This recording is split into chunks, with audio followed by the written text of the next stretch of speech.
ai sammani na rako ka ne saboda ka ƙara ganin yadda mugun sona da take gimbiyar nan. Allah sarki. Ka san ana biki a gidan su kare ce in gani a ƙasa. Ai ya rike ina ga ma sai ta mutu. Kai wallahi ta mutu akai na. ka san me so kuwa? Kai Akan so ko wani sai zai mutu ga wata sammani ina kasar so. Ai yau kawo ka ne in nuna masu. Allah In sarki. nuna masu wallahi. Kai soyayya mai daɗi. Allah sarki.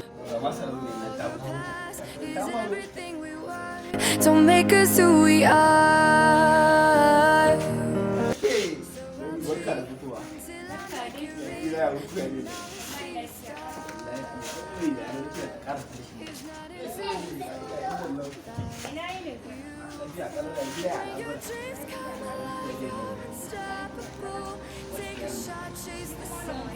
Muna magana ta hankali ya fi samun yadda zo.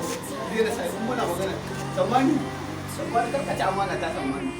Sammani karkace amana na san kuma dan gobe da kai sammani. Da kara kowane ranka tuje karkace amana ta sammani. Haba iro kai kasan tsakani da kai akwai amana. Akwai kauna ba zan ma wannan ba. Wata amana. Haba A kai nan kasan kake da. Sana zuwa ka dawo. Haba kai kasan akwai amana. Ba haka bane kawai na fi sauki kamar. Kai ki ba abin da balan ba wallahi. Sai in kashe mutum. Da ni shi wani yadda nake mutu. Ta riga da ta goma mai zuciyata. Ni wallahi ni in na kwanta ma ya dai kawai wata a cikin zuciyata tana ce mu Aisha wallahi. Sweet. Abin mi zan baki mamaki. Sele. Baby kina ni gobe da Allah ga ta kafa mana kokola. Wadan shagon sai.